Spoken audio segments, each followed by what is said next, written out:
Стопираната исплата на средствата од ИПАРД програмата, билатералниот спор со Бугарија и работата на Историската комисија, економскиот развој, минималната плата, потребата од нови вработувања во судско-обвинителскиот систем се меѓу темите на кои пратениците од опозицијата денеска бараа одговори од владините представници на седницата за пратенички прашања.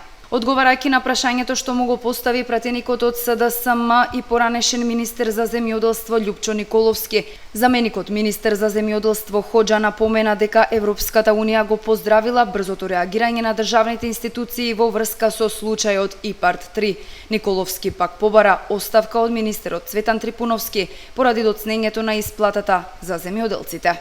Со оваа суспензија се оштетија околу 3000 нови бизниси, што се цел на оваа програма да бидат отворени, како што во претходната програма се отворија над 2000 работни места и бизниси. Во однос на Министерството за земјоделство, од 453 договори, подпишани договори поврзани со ИПАРД 2021-2027, само за 50 има заостанување со цел да се верификуваат дали се поврзани со некое кривично дело.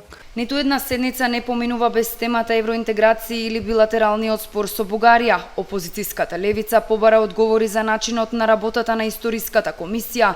Министерот за надворешни работи ги повтори позициите. Ниту ревизија на историјата, ниту ништо друго што го загрозува македонскиот идентитет нема да биде спроведено.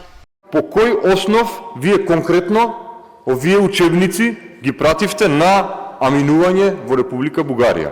Да ве потсетам дека пред да дојдете на власт ги негиравте буквално сите овие договори. Од бугарскиот договор, францускиот предлог и двата протоколи кои што беа подпишани од Бујар Османи. Верувам дека комисијата во овој состав ќе продолжи да работи независно, базирано на факти. Врзост кога цените како се поставила нашата надворешна политика спрема ова прашање, ќе видите дека секогаш велиме дека не сме за отстапки по секоја цена. Во фокусот на пратениците од СДСМ пак беа трошоците за живот, инфлацијата и предлозите за зголемувањето на минималната плата. Владата уште претходно остави отворен терен за тоа да се договорат синдикатите и работодавачите.